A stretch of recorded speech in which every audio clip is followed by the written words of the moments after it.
아무것도 염려하지 말고, 염려에 대하여 교훈하는 것이 아니고요, 기도에 대한 가르침이지요. 기도에 대한 가르침인데 염려가 먼저 나오는 이유는 기도가 무엇인지 우리에게 설명해 주는 말이기도 합니다. 기도에 대해서 고상한 표현을 많이 하는데, 기도는요 왜 하냐, 기도 말 내용이 뭐냐, 염려들입니다. 원하는 것들. 염려라니까 막 마음이 아픈 염려뿐만 아니라 내가 사모하여 바라는데 안 되는 거. 그래서 마음에 뭐가 돼요? 이게 근심이 되는 거. 자, 부정한 일과 악한 일 때문에 근심하는 게 아니라 너무 좋은데 내 힘으로 안 되는 거예요. 그런 것도 여러분 염려가 되죠? 예, 그래요. 염려할 수밖에 없는 상황에서 비롯되고 그것을 주제로 하여 기도가 시작하기 때문에 아무것도 염려하지 말라라는 말은 염려하는 믿음 없는 자들을 두고 하는 게 아니라 모든 기도하는 사람들에게 우리의 기도의 현실, 기도의 실제를 말씀하는 거예요. 우리는 다 염려함으로 기도합니다. 나의 무력함을 인정하고 기도하고요. 이게 애를 쓰고, 우리 한국말로 용을 써도 안 되는 괴로움 가운데 하나님 앞에 기도를 합니다. 어떤 의미에서 하나님이 그렇게 만드셨어요.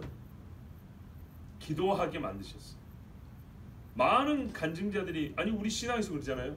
하나님께서 그때 나보고 기도하라 그러신 거예요. 그렇죠. 기도의 결과는 뭡니까? 주와 친밀히 사귐입니다. 사귐. 예수님이 말이죠, 아버지께 기도했습니다. 그죠? 기도는 말입니다. 말은 사람의 속에 있는 것을 드러내는 직접적이고 가장 정확한 드러냄의 방법, 제시의 방식입니다. 아니 그러니까 말로 해봐 그러잖아요. 막 행동으로만 보여주는데도 뭐래요? 아니 말로 해, 말로. 그러죠? 또 어떤 경우는 행동이 수반돼야 되는데 말만 할 때는 그거 좀 행동으로 보여줘 이렇게 말하지만, 그건 뜻을 몰라서가 아니라 그걸 느끼고 싶어서 행동을 요구하죠. 뜻의 전달은 말이 최고입니다. 그렇죠? 제가 오늘 하나님의 뜻을 뭘로 전달하죠? 말로. 지금 말 한 2, 3분 했습니다. 이걸 제가 행동으로 하면 여러분 이 정도의 뜻을 전달 받을 수 있을까요? 몇 년 동안 이거를 하면, 지금 제가 한 이 문장들, 염려함으로 기도한다, 하나님이 기도하게 했다, 이거를 행동으로 어떻게 표현을 할까요? 거의 불가능한 이야기입니다. 자, 그리고요, 기도는 아뢰라 그랬죠. 하나님께 뭐라고요? 아뢰라. 이거는요 좀 더 적극적인 말입니다. 알려지게 하라 그 말입니다. 알려지게 하라. 하나님이 모르지 않죠. 그러나 하나님이요 아시면서도 와서 조사해 본다고 했잖아요. 소돔과 고모라도 내가 보러 왔다. 니므롯의 그 탑에도 내가 보러 왔다 그랬어요. 확인해보고, 애굽에서도 이 땅의 우고를 내가 듣고 확인해보고 행하겠다. 그로 말하는 이스라엘의 경건한 자들아, 여호와께서 뭐하지 못하게 하라고요? 그렇죠. 여호와가 쉬지 못할 시간.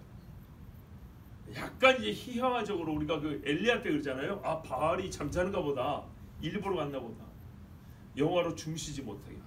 근데 하나님이 주무십니까? 안 주무시죠. 무슨 의미인지 아시겠죠? 열렬하게 쉼 없이 하나님 앞에 간구하라고 말입니다. 하나님이 약속하시면서 계속 되뇌라는 얘기입니다. 알려지게 하라. 하나님이 알고 계시지만요, 하나님의 능력으로 우리는 가만히 있는데 와서 하나님이 알고 가고 조사해보고 한 게 아니라 우리가 적극적으로 능동적으로 하나님 이렇습니다 라고 보고하고 하나님께 소리 지르라는 얘기예요. 부르짖으라는 얘기예요. 알려지게 하는데 속닥속닥이라는 이미지는 잘 어울리지 않죠. 크게, 간절히. 옛날에 어떤 분들이 새벽 기도하는데 누군가 열심히 기도하니까 쪽지 하나 놓고 갔다 하죠. 뭐라고요? 하나님 귀 안 먹었어요. 이거 뭐 하란 말이에요? 조용히 기도하는 얘기죠. 그래서 제가 그런 분들에게는 한국말을 가르쳐 줍니다. 뭐라고 가르친다고요? 나는 귀 안 먹었으니까 크게 한다고. 여러분, 귀 먹은 자에게는 크게 하나 작게 하나 뭔 소용입니까? 아무 차이가 없죠. 귀가 안 먹었으니까 크게 하면 간절히 들리는 것이고, 맞습니까?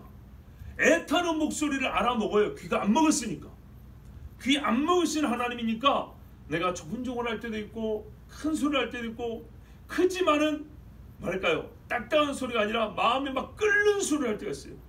사람 살려 한다고요.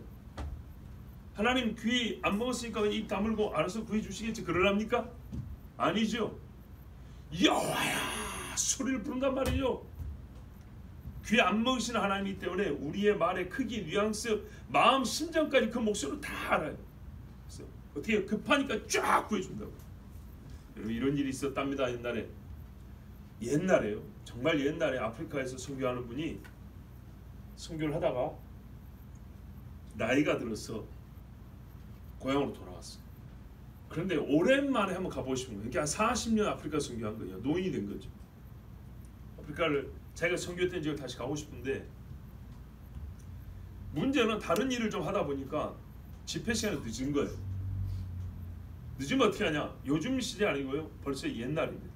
그러니까는 그분이 은퇴라고, 우리 한국식으로 은퇴한 연세가 됐을 때 벌써 한 뭐 60년대 70년대니까 1900년대 초반에 선교를 하고 다시 고향으로 왔다가 다시 한번 방문한 겁니다. 연세 들어서 방문하는 거예요. 그런데 가려고 하니까 날이 어둑어둑해졌어요. 아시겠지만 초원에는 야생 짐승들이 많잖아요. 무섭단 말이죠. 그래서 사람들이 다니는 길로 가야 되는데 대개 길한 거는 나무 사이 오솔길로 돼 있어요. 왜냐하면 달려드는 짐승에게 보호를 받고 노출을 피하기 위해서 그렇게 길이 만들어져 있는데, 시간이 없다 보니까 그냥 들판을 가로질러 가야 되게 됐어요. 너무 시간이 늦은 거예요. 그래서 들판을 가로질러 가는데 이 사람 소리에 자극을 받은 짐승, 들소떼들이 몰려온 거예요. 들소떼가 몰려오면 사자도 깔려 죽습니다. 그래서 이 목사님이 어떻게 했냐? 봐보세요 여러분. 어떻게 하겠어요? 도망가겠어요? 젊은 사람이라도 들소를 피해서 달려 도망갈 수 있겠습니까? 어림도 없는 이야기죠. 예수 믿는 사람은 뭐가 제일이라고요? 기도. 죽든지 살든지 그 자리에서 딱 무릎 꿇었대요. 서양 사람들 믿음입니다. 그 자리에서 딱 무릎 꿇고 주야, 살리시든지 죽이시든지 하나님, 그러나 내가 지금 여기서 소에 깔려 죽기 쉽지 않습니다 하고 부르짖었다. 그 자리에서 몰려오는 소가 돌아가더래요. 이거 쉬운 이야기 아니죠. 이거 기적입니다. 기적. 그걸 살았어요. 자, 그리고 이제 몇 년 후에 어느 예배를 갔대요. 예배 시간에 참석을 했는데, 어떤 손님을 맞았는데, 미국의 어디에서 온 분이에요. 뭐 조지아 주인가 어딘가 봐. 어디서 온 손님이래요. 근데 그분이 이야기를 하나 들어요. 선교사님, 제가 몇 년 전에 선교사님 위해서 기도한 적이 있습니다. 아, 그래요? 근데 그 사람이 밤에 잠을 자려고 하는데 저녁 때 괜히 선교사님 자꾸 생각나서 하나님 막 기도하는 감동을 줘가지고 피곤해 죽겠는데, 그런 내가 순종하는 마음으로 침대에서 내려와서 무릎 꿇고 기도를 했었습니다. 혹시 그날이 언제인지 기억하십니까? 내가 특별한 경험이어가지고 성경에다 날짜를 적어놨다고. 날짜 시간을 펴보니까 그날인 거예요. 놀랍죠? 놀랍죠? 하나님이 그 선교사 살려주시려고 한 거예요. 살려주는데 어떻게 해요? 저 지구 반대편에 있는 믿음의 사람의 마음을 감동시키자 그를 기도하게 하셔서 살려준 거예요. 멋지죠? 그냥 나 혼자 소들이 오다 가버렸어요. 이거 하고요. 하나님이 감동해서 성사님이 기도를 했는데 그런 일이 있었어요? 은혜가 큽니까 작습니까? 크죠? 왜 기도하는지 아시겠죠? 왜 중보기도가 귀한지 아시겠죠? 하나님이 모세의 기도를 기뻐 받으셨어요. 차라리 나를 죽이십시오. 이스라엘 백성 하나님이 용서해 줬어요. 그리고 다시 하나님이 길을 안내하고 광야를 데리고 이제 인도에 나가셨어요.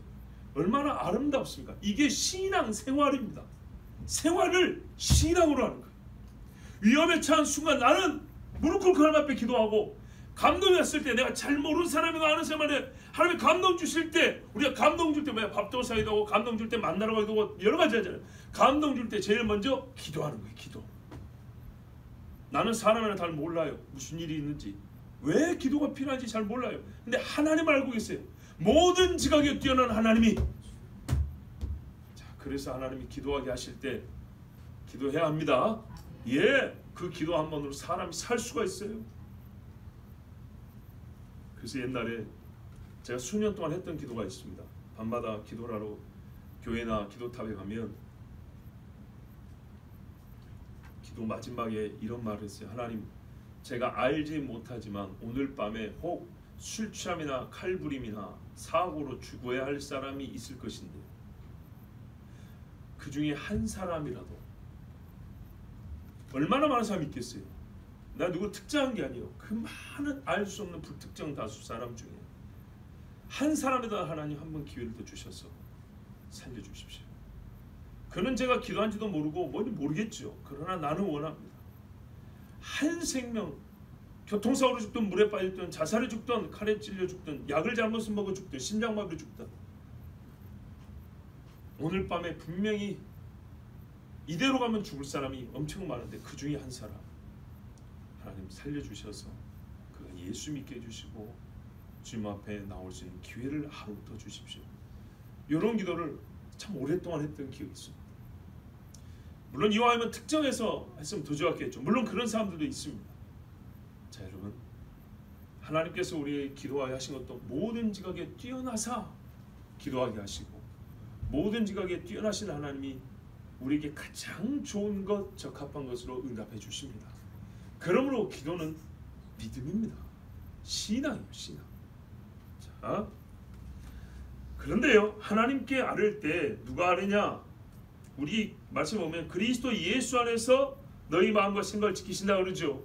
응답이 예수 안에서 이루어집니다. 그러면 기도는 예수 밖에서 하나님께 올라갈 수 있습니까? 불가능합니다.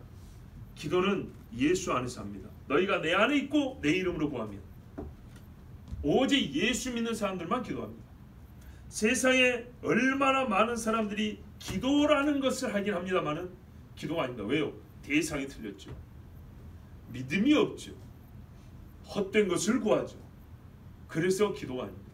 그 중에 제일 중요한 것, 예수 없이 누구에게 구하는지도 모르고 알지 못하는 신에게 구하는 것들이기 때문에 그 형식이 기도말의 형식과 아주 경건한 모양새를 취하더라도 그거는 기도가 아닙니다. 틀린 중보자를 가지고 혹은 중보자 없이 자기 정성으로만 비나이다 비나이다 비나이다는 그 마음의 간절함은 알겠으나 그것은 들을 자가 없는 기도가 아닙니다. 응답할 자도 없습니다. 기도는 예수를 믿음으로 인하여 가능한 신앙행위고 하나님께서 하라고 한 신성한 요구이고 신과의 교제를 나누는 대화이고, 하나님과 요한일서 보면 사귐이 있다는데 그 사귐의 방식 중에 탁월한 것이 바로 기도입니다. 그러므로 예수 없이 기도한다, 어려운 이야기입니다. 여러분, 우리가요 불신자를 놓고 함께 기도합시다 하고 할 때 그 사람이 나의 기도 열심만큼이나 나의 믿음만큼이나 동일하다고 생각하면 착각입니다. 내가 믿음을 가지고 내가 간절함을 기도해서 이 앞에 사람도 똑같이 하나님이 받아주겠지, 아니요. 하나님은 내 기도를 받는 겁니다. 내 기도를 받는 것이지 그 사람은 기도하는 게 아니고 기도하는 내 앞에 그냥 앉아있고 듣고 있고 따라하는 것일 뿐입니다. 그러나 자기를 위하여, 불신인 자기를 위하여 기도해주는 나의 기도가 응답받았을 때 그는 기도가 뭔지 배우게 되겠죠. 그리고 기도한 우리를 통하여 하나님을 만나게 되겠죠. 그렇지만 구별해야 될 것, 함께 손잡고 기도했다 해도 예배가 함께해도 개별 예배인 것처럼 하나님께서 기도는 기도자의 기도를 받는 것이지 기도자의 옆에 함께한 자를 받으시는 건 아닙니다. 응답은 양쪽에 미칠 수 있습니다. 믿음 없는 자를 할지라도 믿음 있는 자가 기도해서 응답은 저희도 내려올 수 있습니다. 왜? 내가 기도했으니까. 그러나 이 사람이 기도를 한 건 아닙니다. 자, 그리스도 예수 안에서 응답은 그리스도 예수 안에 있습니다. 기도는 예수 안에서 시작하고 예수 안에서 응답을 받습니다. 그리스도 예수 안에 하나님의 평강이 담겨 있다는 것은 그리스도 예수를 통한 기도가 처음부터 올라갈 때 깨끗하고 온전하게 올라가기 때문입니다. 하나님께 더러운 것을 드리고 깨끗한 것이 내려오지 않습니다. 하나님께 어지러운 것을 드리고 질서 잡힌 것을 구하는 것은 잘못입니다. 여러분, 짐승 한 마리도 흠없는 것을 바치고 하나님께서 흠양하시고 하늘에서 축복의 말씀을 주시는데 사람이 자기를 하나님께 드리는 이 행위에 있어서는 더러운 것과 지저분한 것을 다 준 다음에 하나님으로부터는 온갖 좋은 것을 다 받겠다. 이것은 잘못입니다. 하나님께서 만월히 여기지 말라 이렇게 말씀합니다. 눈먼 것, 다리 저는 것 가져다 놓고 하나님께 바쳤다고? 그러면 우리가 하나님께 드릴 때는요, 삐뚤어진 마음, 삐뚤어진 입술로 하나님께 나와놓고 하나님은 우리에게 100% 완전한 것들, 모든 것이 정상적인 것을 주기를 바란다. 그거는 잘못입니다. 그런데 하나님 삐뚤어진 거냐? 아니요, 안 줍니다. 하나님 앞에서 삐뚤어진 건 나오지 않습니다. 안 줍니다. 그리고 똑바른 걸 줍니다. 똑바른 걸 주는데 우리가 똑바른 걸 받았다는 것을 알 수 있을 때에 줍니다. 자, 그리스도 예수 안에 하나님의 평강이 죄인에게 주어지는데, 여러분 성경에 죄인에게는 평강이 없다 하였노라 그랬어요. 그러므로 가증한 기도자에게는 하나님이 평강을 주시지 않습니다. 기도했는데 내 마음에 평강이 없다 하는 것은 솔직히 말해서 첫 번째 믿음이 없는 것과 두 번째는 하나님 앞에 가증한 기도이기 때문입니다. 잠언에 뭐라 합니까? 잠언 28장에 보면 사람이 귀를 돌이켜 율법을 듣지 않으면 매우 의도적이죠. 그의 기도도 가증하니라. 근데 이 말씀에는요 아주 놀라운 우리 신앙의 한 모습이 있습니다. 율법을 듣지 않으면서도 기도한다 합니다. 이겁니다. 율법을 듣지 않고도 기도를 할 수 있습니다. 그래서 하나님 말씀이에요. 사람이 귀를 돌이켜 율법을 듣지 않으면, 이렇게 제껴버리면 그가 하는 기도는 가증하니라. 뭐 했다고요? 율법을 안 들으면서도 기도하는 가증한 행위를 한다. 바리새인과 세관과 대제사장들을 보세요. 하나님을 믿지 않냐고 모세 율법을 가지고 자리만 차지했지 진정한 기도를 하지 않았습니다. 하나님 저는 말입니다 이러면서 아주 외식적인 기도를 했죠. 그 기도는 가증했습니다. 그러나 고개를 들지 못하고 하나님 내가 죄인이다 했다는 세리와 창기들은 하나님 앞에 그 기도가 받아들여져 의롭다함을 입고 돌아갔다 했습니다. 하나님은 그리스도를 믿음에서 기도를 받으시고 그리스도를 믿음 안에서 응답을 받게 하십니다. 그래서 예수 없이 가증한 기도자들 절대로 그들에게는 응답을 해주지 않습니다. 응답받는 일은 예수님의 신성과 사역에 대한 믿음이 지켜지고 더욱 강화되는 범주 안에서 응답을 받습니다. 자, 예수 이름으로 들려진 기도가 예수 안에서 주어진다 했죠. 이 사람은 어떤 시기든지 간에 응답을 받을 때마다 믿음이 좋아집니다. 생각해보세요. 하나님께 기도 응답을 받는데 예수에 대한 믿음이 약해지면 말이 되겠습니까? 이거는 잘못 받은 겁니다. 혹 귀신에게 속을 수도 있습니다. 그리스도 예수 안에서 응답을 받기 때문에 반드시 하나님께 기도 응답을 받았다고 주장하는 사람은 그의 삶을 보십시오. 살펴보십시오. 믿음이 더 좋아지는가? 주님께 더 가까이 나가는가? 말씀을 더 사모해야 되는가? 한 걸음이라도 그렇게 돼야 합니다. 그게 정상입니다. 하나님으로부터 오는 것을 받았는데 하나님으로부터 멀어진다. 이거는 있을 수가 없는 일입니다. 예수 밖에서 올라오는 기도가 없고 예수 밖에서 성취되고 응답되는 기도가 없습니다. 꼭 기억하십시오. 응답받는 일은 예수님의 신성과 또 뭐요? 사역에 대한 믿음이 있었다면 지켜지고 더욱 강화되는 결과와 함께 기도 응답을 받습니다. 예수를 통해 하나님께 영광 돌릴 수 있도록 기도가 응답됩니다. 하나님께서는 결코 예수에서 떨어져 나가거나 믿음이 약화되게 응답하지 않으십니다. 다만 이런 경우가 있습니다. 하나님께서 예수 안에서 응답해 줬는데 이 사람이 우리가 그런 거 있죠. 스스로 교만하여 응답받은 후에 떨어져 나갈 수 있습니다. 응답받을 때는 주님 했는데 이제 괜찮네 하고 떨어져 나갈 수가 있습니다. 복음 전할 때 많은 사람이 믿는 걸 보고 주여 내가 주의 생을 잘 했습니다 그래 놓고 뒤에 가서 실종한 사람들이 얼마나 많습니까? 그와 같이. 그런데 여러분 기도를 하되 간구하라. 기도와 간구로 각자 사전적 의미는 약간씩 다르지만은 이 말이 연거푸 아니 바로 마치 한 단어처럼 연결됐다는 말은 뭔 말이에요? 기도하라. 근데 기도를 어떻게 하라고요? 간절히 하라. 간구하여 하라. 여러분 우리가 하나님 앞에요 평정심을 가지고 기도할 때가 있고요 평안한 중에 하는 기도도 있어요. 근데 급하고 크고 놀라운 일을 요구할 때도 있어요. 불가능한 일 많이 요구합니다. 그러면서도 간구하지 않는 것은 참 이해하기 어렵고, 그리고 여러분 간구를 할 때 보면 또 한편으로 우리가 조심해야 될 게 있는데, 너무 열심히 간구하다 보니까 그것만 있으면 다 되는 것처럼 착각하는 수도 있습니다. 그것이 간절한 기도 제목이긴 하지만 그게 우리가 하나님께 안 해도 될 다는 아니거든요. 너무 크고 힘든 일이다 보니까 그거 하나 이루어진 다음부터 나머지 거는 하찮은 거죠. 그것에 비하면. 그래서 다른 기도 제목을 망각하는 수가 있어요. 한동안 기도를 안 해요. 왜요? 우리가 큰 시험 치르고 한 2, 3일 놀아버리는 것처럼 큰 기도 제목 응답 받았다 하면 사실은 다른 기도 제목이 없어서 아니라 그게 너무 커서 돋보였을 뿐인데, 그거 응답 받으면 며칠 그냥 쉬어버려요.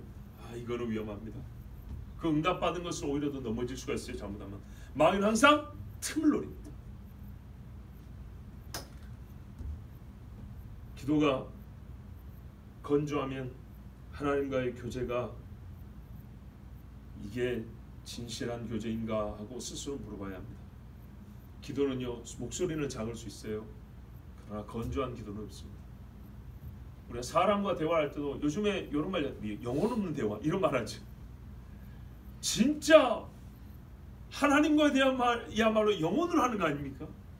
근데 하나님과 이 대화하는 게 기도라고 해놓고 영혼 없는 대화를 한다. 영으로 계신 하나님을 부정하는 것과 다름없습니다.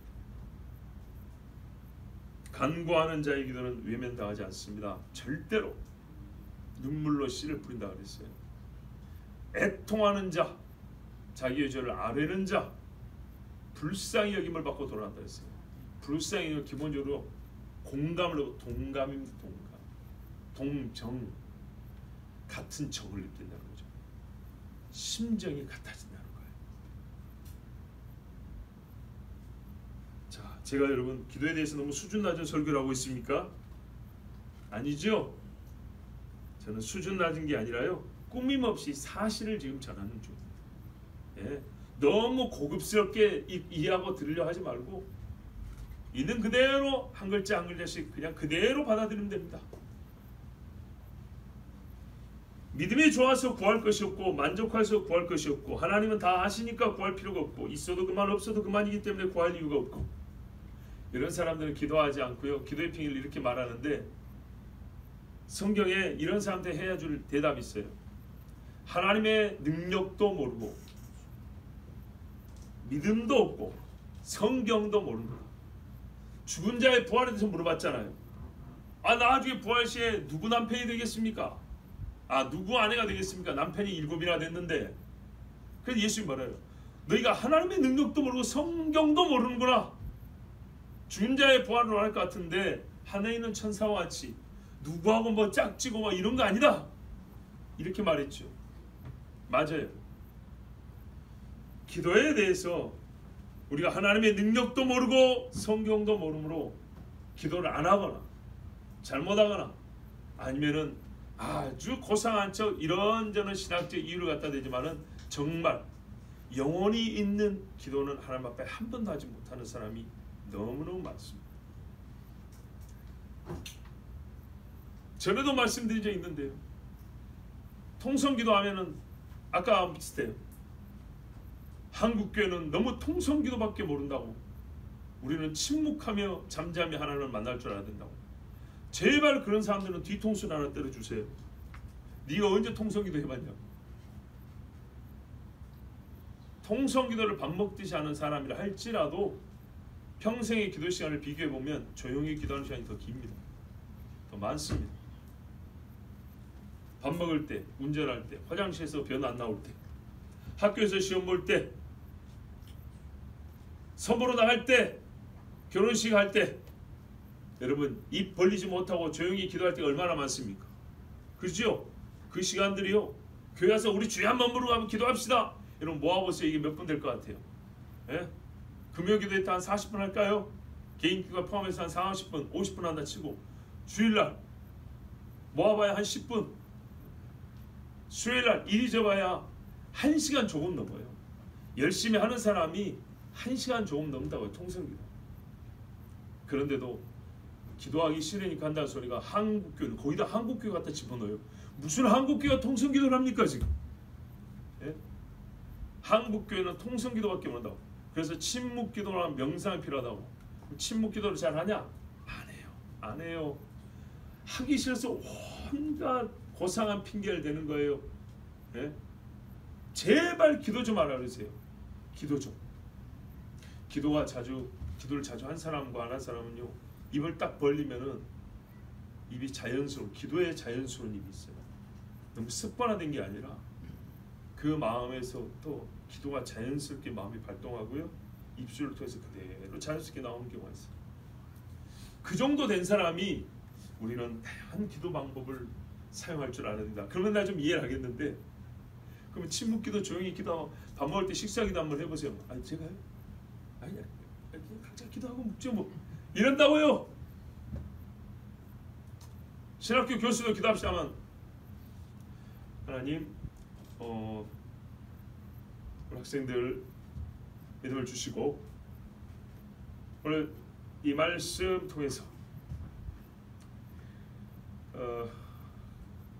하나님께서 역사하신 것을 우리가 다 확인할 수 있고 믿게 하여 주시옵소서. 예수님의 이름으로 기도합니다. 아멘. 이것도 굉장히 지금 살려준 거예요. 예. 왜냐, 나는 그렇게 건조하게 안 하기 때문에 내가 지금 아무리 그분들 흉내 내도 잘 안 돼요. 아주 건조해요. 바람 빠진 타이어가 겨우차로 굴리는 것처럼 부드럽게 돌아가지 않고 겨우 찌그락 가는 거라. 그리고 기도 강의를 해요. 예전에 제가 중국 가서 경험했던 거 이야기 드렸죠. 과수원에서 중국 학생들 많고 2년 동안 가르치는데 1년 정도는 한국말을 가르친다. 왜냐하면 걔들을 북한에 가지고 선교를 시키려고 하니까 한국말을 가르쳐서 중국 학생들이 한국말 잘합니다. 그런데요, 그 교감이 어떻게 했다고요? 예배 시간, 기도 시간에 전혀 기도를 안 합니다. 예배 안 드립니다. 그리고 제가 설교하고 내려갔더니 나중에 자기 학생들 따로 모아놓고 기도 강의를 하는 거예요. 웃겨버려요. 예? 시기가 나가지고. 기도는 일절 안 하는 사람이 기도 강의를 하는 거예요. 자기가 박사거든.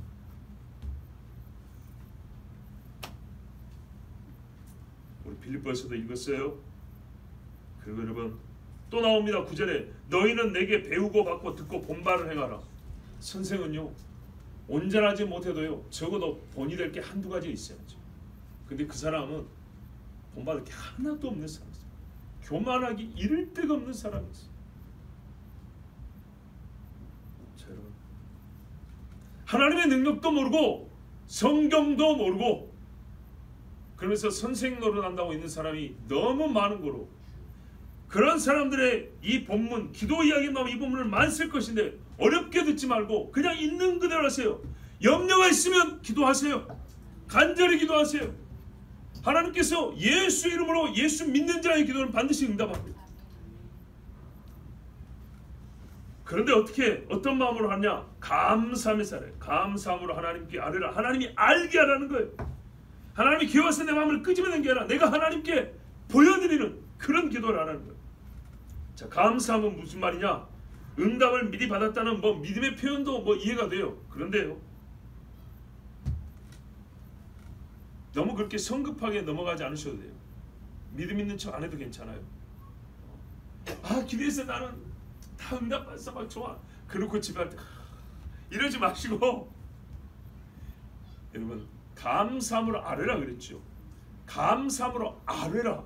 어디서부터 감사가 시작되면 되냐면요, 내가 하나님 앞에 아뢰일 수 있다는 것에 감사해 보세요. 참으로 이게 얼마나 감사한 일인지 모릅니다. 사람이 죽어갈 때 아무것도 할 수 없다는데 내가 그 옆에서 기도할 수 있다는 것이 얼마나 감사한 일인지 모릅니다. 내가 예수 믿는 자가 되어서 이 죽어가는 사람의 영혼을 놓고 기도할 수 있고 말씀을 읽어줄 수 있다는 게 얼마나 감사한 일인지 모릅니다. 지지난주인가 우리 김모 전도사님이 그 할아버지 상을 당했죠. 근데 저한테 솔직히 이렇게 물어봤어요. 목사님 이럴 때 어떻게 해야 돼요? 그랬어요. 놀랍지 않습니까? 신학 박사가 제가 욕하려는 게 아닙니다. 저는 지금 진짜 기도를 말씀드리는 거예요. 실제를 가르쳐드려요. 신학 박사가 저한테 물어봤어요. 할아버지가 예수를 안 믿은 것 같은데 언제 돌아가실지 모릅니다. 오늘 내일 그럽니다. 나는 어떻게 해야 됩니까? 이쪽으로는 전혀 아는 게 없어서 어쩔 줄을 몰라서 물어봅니다. 그랬어요.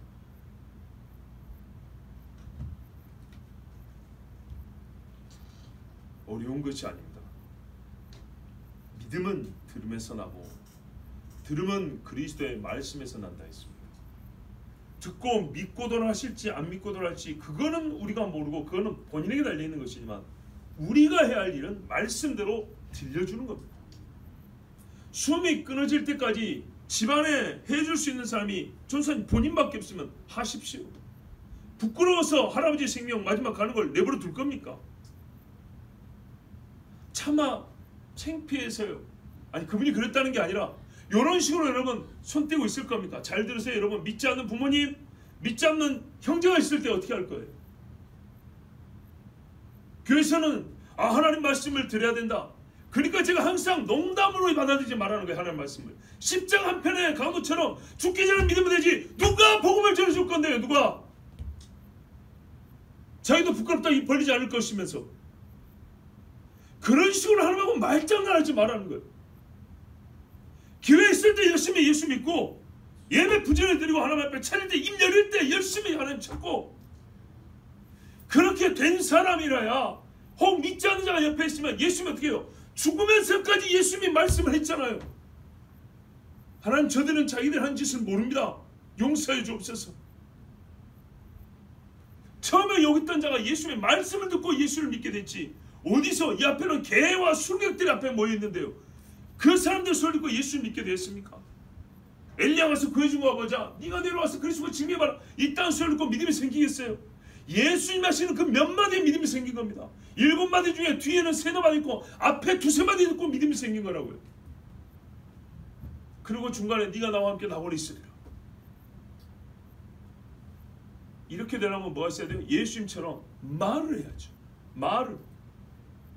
우는 거는 안 믿으나 안 믿으나 다 해줄 수 있어요. 예? 금으로 된 수에 돈 있으면 다 사줄 수 있어요. 그럼 무슨 소용입니까?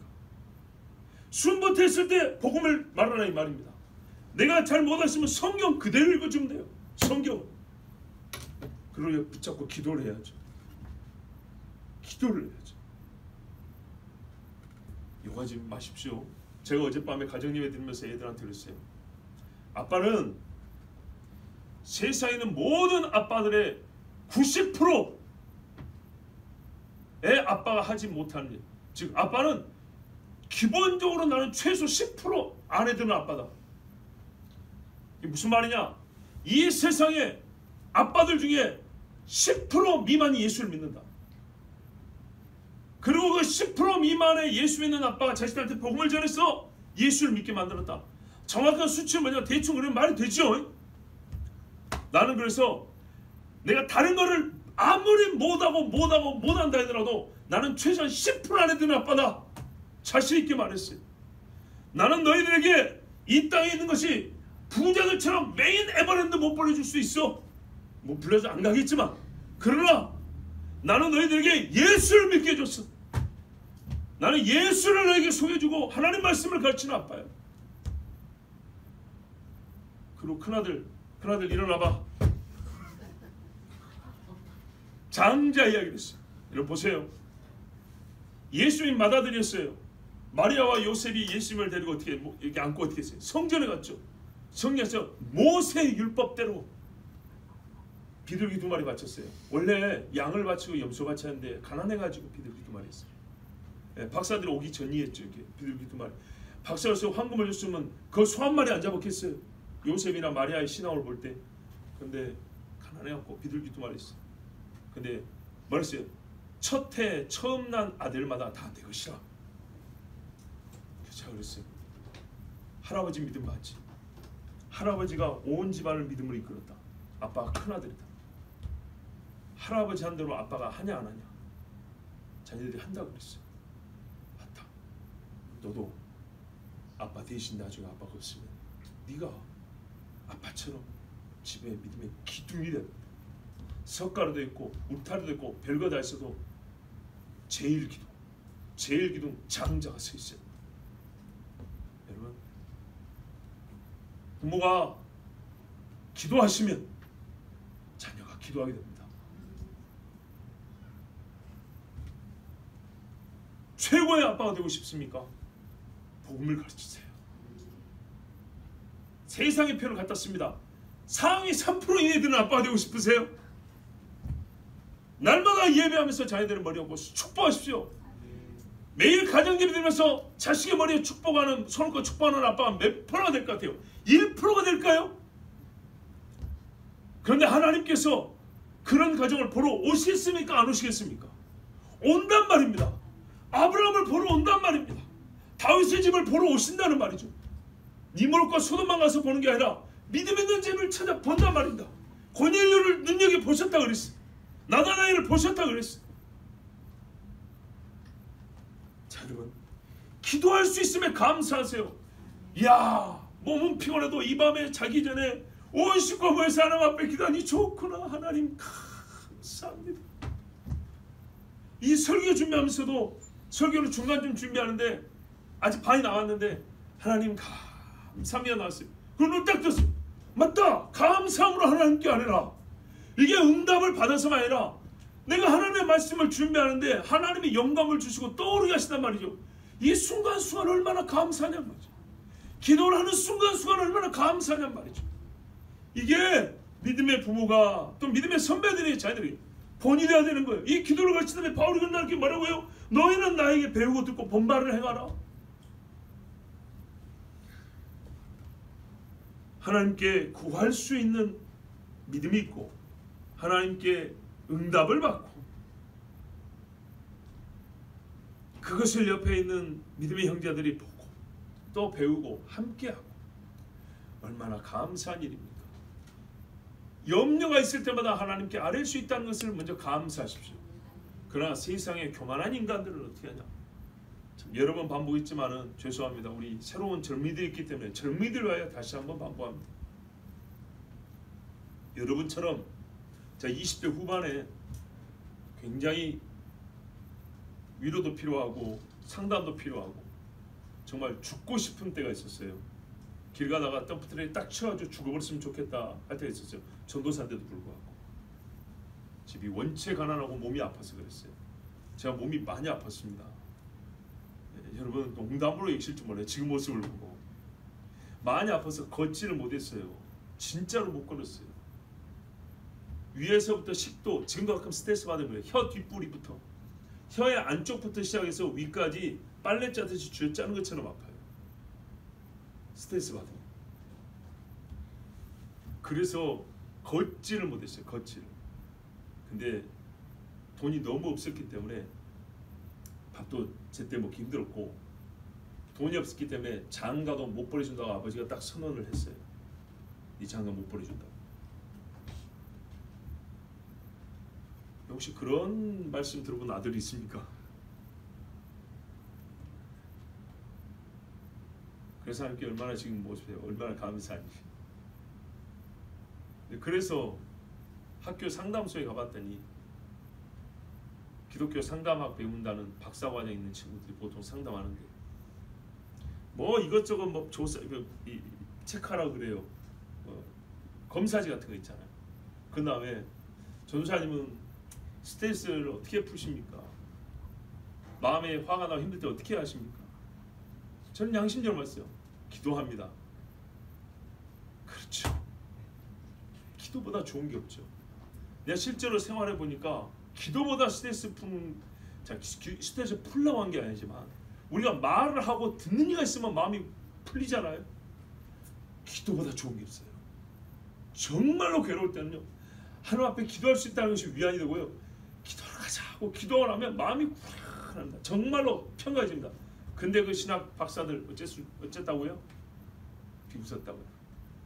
펜트 걸리면서 아 그러니까 기도 말고 뭐 다른 스트레스 푸는 방법 없어요? 있다고 했어요. 죄송합니다. 이놈 새끼들은 자기들의 그 상담 기법이 자기들 인생에 하나 도움이 안 된다는 것을 깨닫는 일을 경험해 봐야 돼요. 뭐 나이가 비슷하니까 제가 좀 이제 막말했는데 여러분 봐보세요. 왜 새끼라 그랬냐? 예수님이 독사의 새끼라 그랬죠. 기도를 비웃어요. 그러고 걔들이 교회 와서는 설교할 거 아닙니까?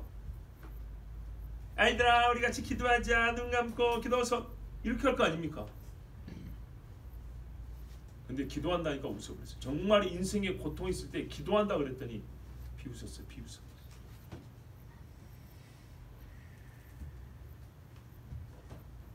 그 사람들이 정말로 기도밖에는 답이 없구나라는 것을 지금은 깨달았기를 바라고요.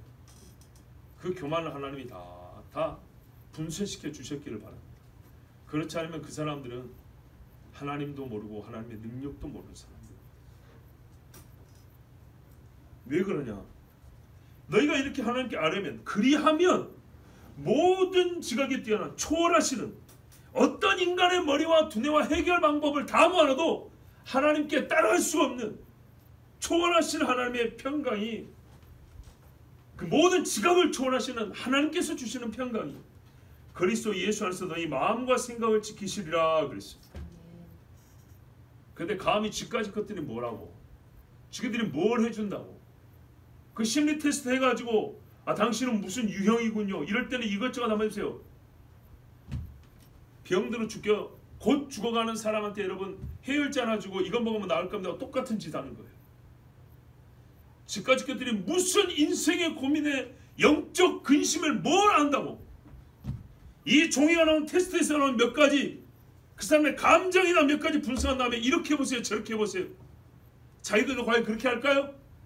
안 합니다. 쓸데없거든요.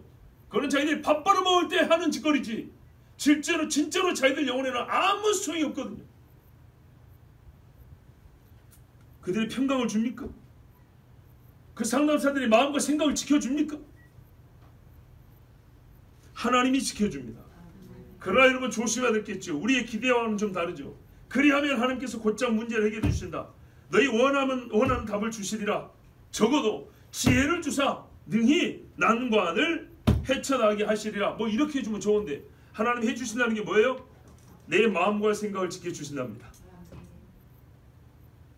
문제는 내 밖에 있는데 하나님은 내 안을 지켜준답니다. 이게 무슨 말인가요? 그렇죠. 안도 지켜야죠. 하지만 여러분 밖의 문제 해결되지 않으면 안은 항상 괴롭죠. 그러지 않습니까? 나는 지금 오늘 진짜 현실적으로 얘기한다. 밖의 문제 해결 안 되면 안은 항상 괴로운 상태로 있는 거예요. 남편이 항상 바람피면 하나님 내 마음에 평강을 주세요. 그래 나는 인내는 안 해야지. 소용없어요. 이 남편이 그 여자 버리고 나한테 잘못하면 무릎 꿇어야 해결되는 거죠. 그건 불의니까. 불의함이 존재하면 절대로 평강이 없는 거예요. 그런데 왜 하나님이 내 마음과 생각을 지켜준답니까?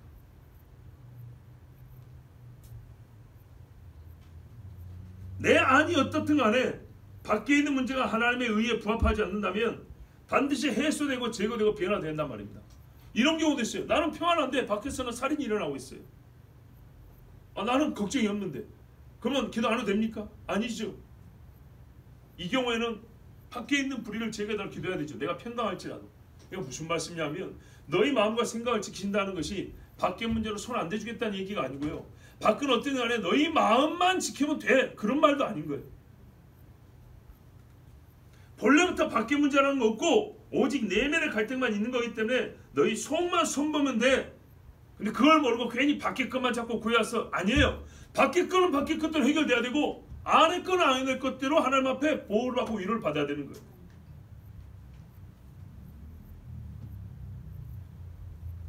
심리적으로 만족함이 있는 것이 기도의 결과 아닙니다. 절대 그런 거 아닙니다. 기도에 응답하는 것이 존재하지 않기 때문에 괜히 감정으로 말이죠. 만들어진 감정으로 기도가 무익하다는 것도 하나님이 없다는 것을 가리려는 그런 것도 아닙니다.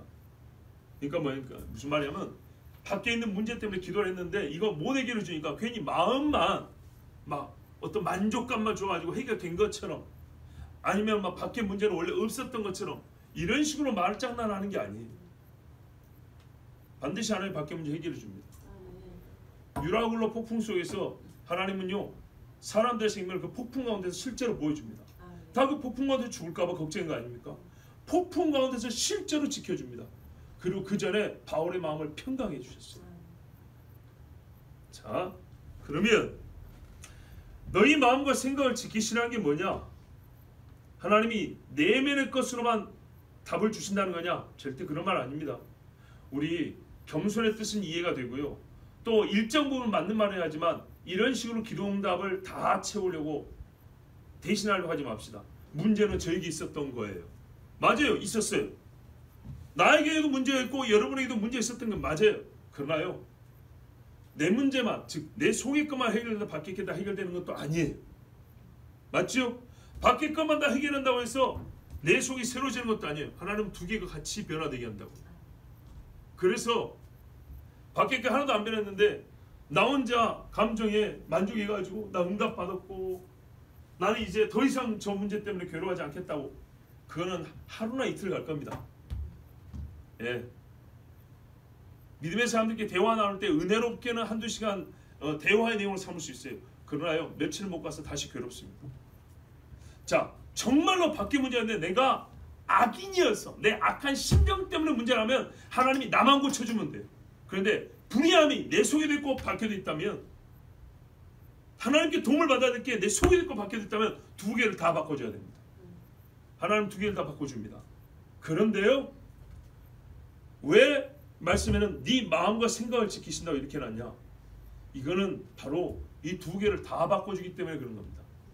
두 개가 다 바꿔질 때는요, 이 속과 밖에가 시차가 있기 마련이에요.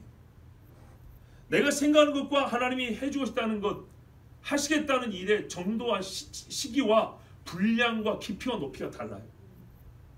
그런데 그게 다르다 보면 어떻게 해요? 사람은 오히려 기도 응답받았다 감사합니다 하고 불만을 제기한다고요. 하나님 이런 식으로 해줘야죠. 그렇게 해주시면 그 응답 아니에요. 그러면 안 되겠죠. 자, 보세요. 하나님이 왜 마음과 생각을 지키신다 하냐? 밖에 있는 문제를 해결 안 해준다, 하나님은 능력이 없다, 그 말이 아니고요. 내 생각, 나는 기도할 때 내만의 해결 방법이 있어요. 받았으면 원하는 응답이 있다고요. 방식이 있고 때가 있고 정도가 있고 높이와 깊이와 넓이가 있어요. 그런데 이것이 하나님과 다르더라도 하나님이 응답을 해주셨을 때 내가 야 이게 하나님의 응답이구나, 내가 생각과 다른데도 불구하고 이게 하나님의 응답이구나 라고 확인할 수 있는 바른 눈을 갖게 하려면, 바른 눈은요 삐뚤어진 마음에서 안 나옵니다. 바른 눈을 갖도록 하나님이 선제 조치를 해주시는 게 뭐냐면 내 마음과 생각을 지키는 거예요. 무슨 말인지 이해가 되시죠? 예. 나는 이 문제를 이런 방식으로 원했어요. 그래서 하나님 강구했어요. 근데 하나님은 응답해 주시는데 하나님은 내가 원하는 방식이 아닌 거예요. 다른 방식이에요. 그런데 나는 어떻게 해요? 이 마음이 생각 지키지 않으면은 하나님이 자 응답해 줬다 했을 때 내가 원하는 이게 아닌데요? 하나님 내 기도 응답 안 해줬어요. 이렇게 말한다고요. 그런데 마음과 생각을 지켜주면 이것이 먼저 변하면 어떻게 하냐? 아 하나님 제가 원하는 것을 정확하게 하셨군요. 내가 못 본 걸 보고 계셨군요.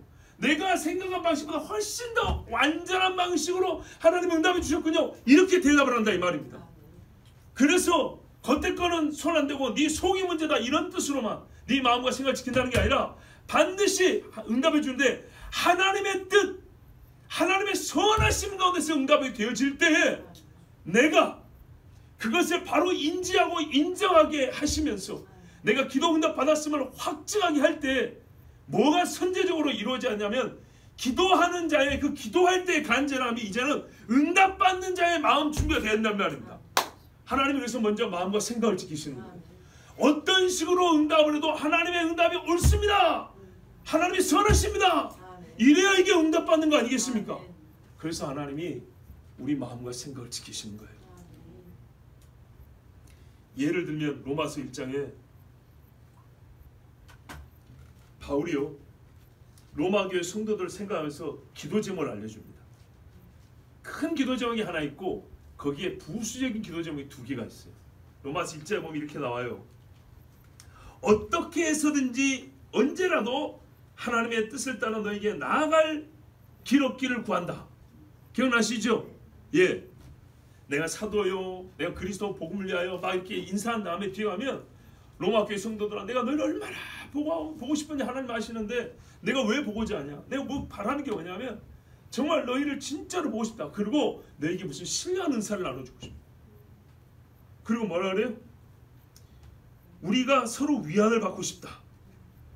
이 일을 왜 지금 계속 기도하고 있다는 얘기입니다. 자, 바울이 응답 받았습니까? 안 받았습니까? 자, 보면은 언제라도 하나님 뜻에서 너에게 나갈 길 없기를 구한다 그랬어요. 그럼 가서 뭐 할 거냐? 신령한 은사를 나눠주고 서로 위안을 받고자 한다. 근데 이 두 번째와 세 번째는 첫 번째가 이루어져야 되겠죠. 예, 가야 두 번째, 세 번째 이루어질 거 아닙니까? 그러니까는 크게 보면 바로 가는 겁니다. 너에게 가서 다른 교회처럼 같이 성령의 교제를 나누고 서로 고난주에 예수 믿고 있는 형제자매를 위로하고 교제하고 싶다. 자, 이 기도 제목 응답 받았습니까? 안 받았습니까? 받았죠? 아, 받았잖아요. 바울이 로마에 갔습니까? 안 갔습니까? 갔죠. 자, 이 편지 받은 로마 교회 성도들이 바울이 언제 올 거라고 생각했을까요? 이 편지 보내고 바울이 어떻게 했냐? 예루살렘 갔어요. 잡혀가지고 가이사랴로 호송돼서 2년 옥살이 하다가 배 타고 로마로 오는데 풍랑을 만나고 멜리데 섬에서 한 석 달 있고 거의 3년 있다 로마로 왔어요. 아니 여유있게 하면 3년이 넘을 거예요. 이 편지를 받고 바울이 이게 간절히 원하고 빨리 오고 싶다 그랬잖아요. 그러면 이게 한 3년 4년 걸렸을 거 생각했겠습니까? 올 때 죄인으로 올 거라고 생각했겠어요? 아니죠. 바울도 본인이 죄수의 몸으로 내가 가겠다 그런 뜻으로 편지를 썼을까요? 편지 쓸 당시는 아니었을 겁니다. 그런데 얼마 후에 바울은 영감으로나 직감으로 알았을 겁니다. 왜냐? 성도를 구제하는 것을 가지고, 왜냐하면 이방인 교회가 예루살렘을 도우라고 자기한테 맡겨줬거든요. 나 이거 들고 가야 된다 이겁니다. 근데 가는 길에 여기저기 교회를 들렸더니 교인들이 뭐라 그래요? 선생님 가면 안 됩니다. 이번에 가면 집회 죽습니다 그러잖아요. 감 잡았죠. 그래서 알았으니까 하는 말이 나의 달려갈 길과 주 예수께 받은 사명을 감당하는 나의 생명도 조금도 아끼지 않는다. 이 말이 알았으니까 나온 말 아니에요. 자, 알고 갔어요. 그럼 무슨 말이에요? 나 로마 간다. 어떻게 간다? 죄수로 간다. 근데 처음에 로마서를 쓸 때는요, 죄수 생각을 못했을 거예요. 로마교회 성도도 죄수 생각을 못했을 거예요. 근데 봐보세요. 응답은 받았죠. 로마교회 가서 로마 성도 응답은 받았습니다. 그런데 죄수로 시간이 많이 걸려서 몸은 만신창이가 되어서 하나님 응답을 해주시면 좀 이쁘게 해주시지, 좀 빨리 해주시지, 아니 선생님 좀 고해 보내주시지, 영광스럽게 좀 보내주시지. 죄수가 뭐예요? 죄수가. 자, 처음에는 이런 생각이 들 수도 있어요. 그런데요, 그리스도 예수 안에서 너희 마음과 생각을 지키신다 그랬죠. 여러분, 바울이 죄수로 올 때요, 성도들은 더 감격으로 그를 맞았어요. 사도행전 15장에 보면 나오잖아요. 압비오 광양까지 마중 나와서 새 여관이 있는 아주 유명한 거리가 있어요. 이게 로마에서 한참 먼데 그까지 바울이 죄수로 온다는 소리를 듣고 부지런히 달려가가지고 거기서부터 바울을 데리고 왔다 되어 있습니다. 그리고요, 자유롭게 왔으면 오히려 신변의 위협을 느꼈을 건데 죄수로 와가지고 로마 병사의 호의를 받습니다. 그러면서도 어떻게 했냐? 사람들을 만나고 대화하고 접견하는 데는 자유를 주어 방해하지 말라 하였으니, 바울이 죄수의 신분으로 와가지고 로마교회 성도나 로마에 있는 유대인들을 만나서 복음을 전하는데 훨씬 더 안전했습니다. 그리고 그가 가이사 앞에까지 섰습니다. 그랬을 때 로마교회 성도들이 하나님께서 우리 기도를, 바울의 기도를 응답해 주지 않으셨거나 잘못 응답해 주셨다 생각했을까요? 아니죠. 우리 생각에는 죄수로 고생하고 온 것이 참 안 됐고 딱하지만은 하나님께서 이 방법을 통해서 바울을 더 안전하게 하시며 더 높은 가이사에까지 복음을 전하게 하시며 또 호송받아 올 때는요, 유라굴로 테프를 만났죠. 뭐라 했어요? 잘 보세요. 아까도 그랬잖아요. 심리학자, 상담사, 신학자가 중요한 게 아니라 그랬죠. 선주와 선장의 말을 듣고 하는 말이, 날씨가 괜찮으니 가자 그랬는데 바울이 말했어요. 하나님의 감동을 따라 기도하는 사람이 오세요. 아니요, 선장이요, 당신이 항해 경험이 수십이 되고 내가 부정해서가 아니라 만물을 주관하시는 분은 하나님이시오. 당신은 내일 일을 모르고 그러나 하나님은 알고 계시기 때문에 하시는 말씀이, 네 이렇게 항해를 시작하면 큰일 날 거다. 다 죽는다. 그래서 하나님이 말씀하셨으니 배를 띄우면 안 됩니다. 그런데 사람이 어떻게 해요? 총독도 선장과 선주의 말을 듣고 괜찮다 하고 군인들 백부장이 그렇게 시작했다 그랬어요. 출항을 했다 그랬어요. 몇 날이 못 가서 14일째 굶을 정도로 엄청난 폭풍 속에서 돌고 돌았던 것입니다. 그래서 뭐라 삶의 소망이 다 끊어졌다 그랬어요. 근데 여기서 또 뭐라 합니까? 죄수들을 죽이라고 했잖아요. 근데 바울 때문에 살려줬죠. 그 많은 죄수들이 바울 때문에 살았어요. 하나님의 은혜의 역사를 보세요. 그리고 하나님이 천사를 통해서 하는 말이 바울아 두려워하지 말라. 너는 가이사 앞에 서야 하리라. 그리고 너와 함께 있는 사람들 한 사람도 생명을 잃지 않게 해주리라. 그래서 바울이 말해요. 죄수인데도요 사람 앞에 서서 나의 섬기는 하나님의 사자가 어젯밤에 나타나 말하기를 이야 웃기는 이야기죠. 이 선원들이 섬기는 신이 얼마나 많고 선장과 선주와 항해사와 갑판장이 있는데 죄수 주제에 자기가 무슨 배를 타봤다고 폭풍에 대해서 뭘 한다고. 여러분 무시하지 마세요. 기도하는 사람이 하나님이 가르쳐주는 거예요. 아멘. 하나님의 천사 하시는 말씀이 배는 반드시 걸릴 것이고 깨질 것이지만 우리는 다 무사하리라 했으니 여러분 소망을 가지고 이제 음식을 먹으시오 하고 음식을 먹이고 나머지는 버렸다 이렇게 돼 있어요. 그걸 멜리데 섬에 갔더니 이야 역시나 어떻게 해요? 독사가 문 거예요. 독사가. 이게 독해가지고 뭐라고 떨어지질 않아요. 근데 바울이 탁 털어버렸더니 불속에서 태워져 죽는데 사람들이 이야 저 사람이 죄인은 죄인이구나. 바다에서는 어째 살았는지 몰라도 육지에서 자기들이 섬기는 말이죠. 육지의 신, 공의의 신이 저 죄수를 죽게 뱀에 물려 죽게 하는 걸 했는데 붓지도 않고 열도 안 나고 아무 이상이 없는 거예요. 그래서 사람들이 집값 받겠죠. 신이라 보세요. 선장보다 낫네, 의사보다 낫네, 백부장보다 낫네. 그렇죠. 기도하는 사람. 그들의 뛰어난 경험과 지식이 기도하는 사람을 못 이깁니다. 왜요? 하나님이 가르쳐 주시기 때문에. 다니엘이 많이 배운들 바벨에서 태어나고 자란 사람들만큼 배웠겠습니까? 요셉이 많이 배운들 애굽의 제국대학을 나온 사람만큼 배웠겠습니까? 그러나 나라를 살리는 것은 사람의 배움과 가르침에 있는 것이 아니었습니다. 하나님의 말씀이 사람의 지식과 아름다운 말에서 나오지 않는 것처럼 하나님께 기도함으로 하나님 앞에 권능을 받는 것이지 그래서 우리가 사는 것이지 사람의 지식이 우리를 살리는 것이 아닙니다. 하나님께서요 모든 지각에 뛰어나신 하나님께서 바울을 응답하시되 바울이나 로마 성도들이 기대한 것과는 완전히 다른 방식으로 응답했어요. 그러나 그들 중에 한 사람도 이건 하나님의 응답이 아니요 또는 왜 하나님이 이렇게 응답하셨소? 라고 불평하는 사람이 없었으니 하나님께서 그들의 마음과 생각을 지키시니라. 과연 여호와시로다. 깊도다 하나님의 지혜와 지식이 부요하며 누가 먼저 그를 가르쳐 배움을 받겠느냐? 누가 그의 모사가 되겠느냐? 정말 바울이 고생을 했지만 이 고생하여 로마로 가는 것이 하나님의 기도 응답이었습니다. 여러분 모든 것을 알고 계시는 하나님이시니 알아야 합니다. 역설입니다. 알고 계시니까 숨기지 말고 오히려 더 알아야 합니다. 모르는 얘기 안 한다는 것은 그에게 깨닫게 하려고 하는 것이지만 우리가 하나님께 아는 것은요 하나님 당신은 도움이 있으시고 우리를 돕고자 하는 의지도 갖고 계시고 우리를 가장 좋은 때도 알고 계시고 최상의 방식과 최고의 열매도 다 알고 계시고 능히 행하실 수 있는 분입니다라는 우리의 믿음의 고백이 있기 때문에 반드시 하나님께 알아야 됩니다. 그래요. 믿음의 형태 중에 본시 이 믿음이란 것이 말이죠. 하나의 몸이라고 하면 지체가 여러 개 있어요. 믿음의 지체 중에 하나가 기도예요. 기도가 빠지면 불구인 지체가 됩니다.